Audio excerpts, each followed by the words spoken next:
teks cerita fantasi. Kalian pasti pernah menonton film fiksi seperti Harry Potter atau Transformer, cerita fabel, cerita rakyat. Nah, itu semua adalah cerita fantasi. Lalu, apa sih cerita fantasi itu?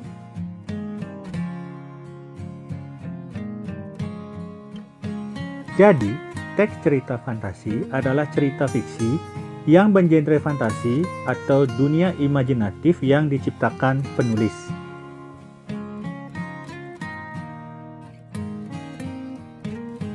Selanjutnya, kita akan berbicara mengenai ciri-ciri umum teks cerita fantasi. Pertama, ada keajaiban, keanehan, atau kemisteriusan. Cerita fantasi mengungkapkan hal-hal supranatural atau kemisteriusan, kegaiban yang tidak ditemui dalam dunia nyata. Pada cerita fantasi, hal yang tidak mungkin dijadikan biasa. Tokoh dan latar diciptakan penulis tidak ada di dunia nyata atau modifikasi dunia nyata. Tema fantasi adalah magic, supernatural, dan futuristik.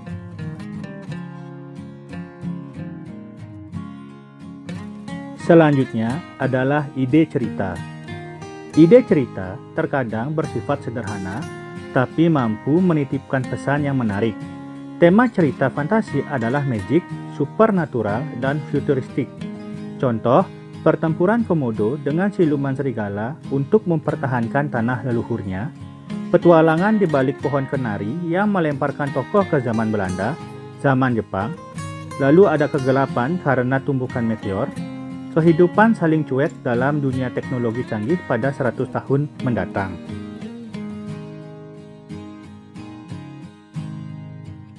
Berikutnya, menggunakan berbagai latar, lintas waktu, dan ruang.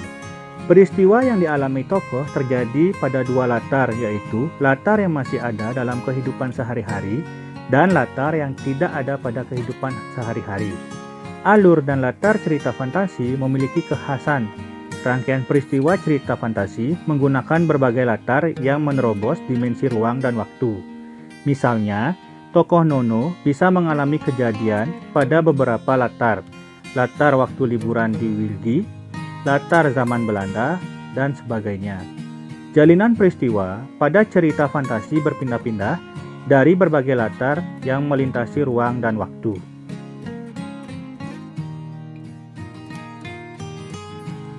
Tokoh unik atau memiliki kesaktian. Tokoh dalam cerita fantasi bisa diberi watak dan ciri unik yang tidak ada dalam kehidupan sehari-hari. Tokoh memiliki kesaktian-kesaktian tertentu. Tokoh mengalami peristiwa misterius yang tidak terjadi pada kehidupan sehari-hari.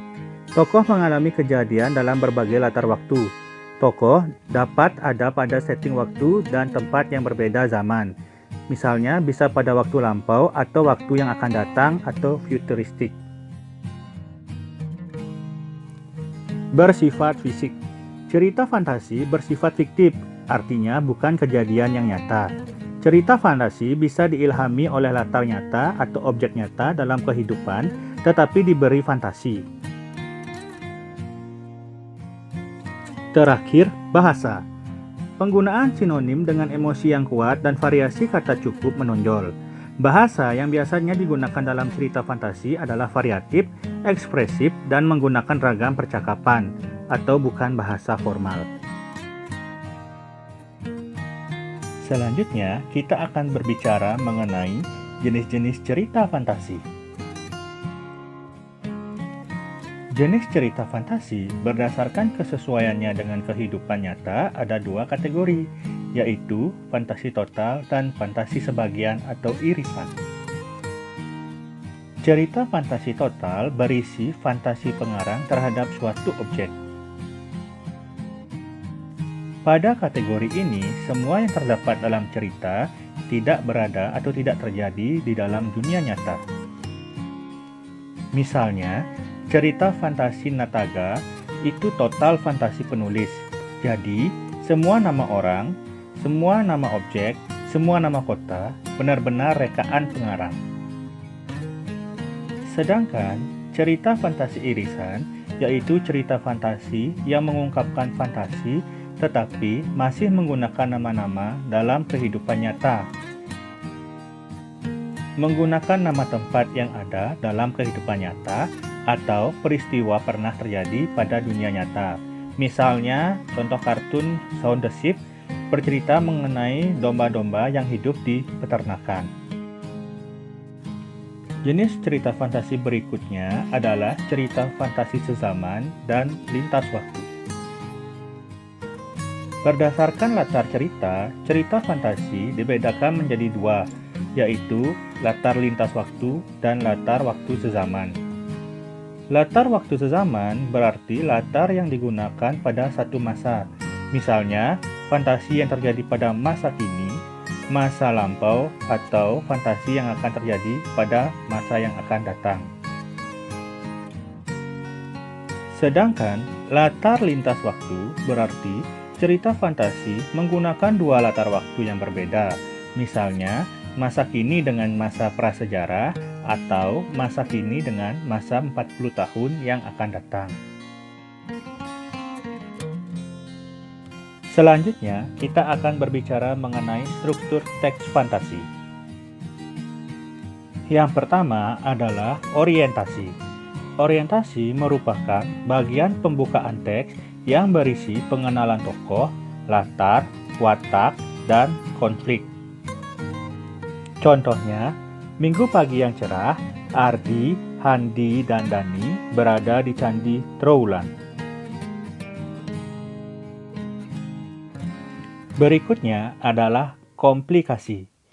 Komplikasi merupakan bagian konflik atau masalah yang berisi hubungan sebab akibat sehingga muncul masalah hingga masalah itu memuncak. Di mana kita? Ardi bertanya sambil menatap tembok sekelilingnya yang memancarkan kemilau keemasan. Struktur teks yang terakhir adalah resolusi. Resolusi atau penyelesaian merupakan bagian penutup yang berisi penjelasan masalah dari konflik yang terjadi. Contohnya, mereka bertiga bertekad menyelesaikan tugasnya tepat waktu. Seperti biasanya, mereka bekerja keras untuk menghasilkan sebuah karya.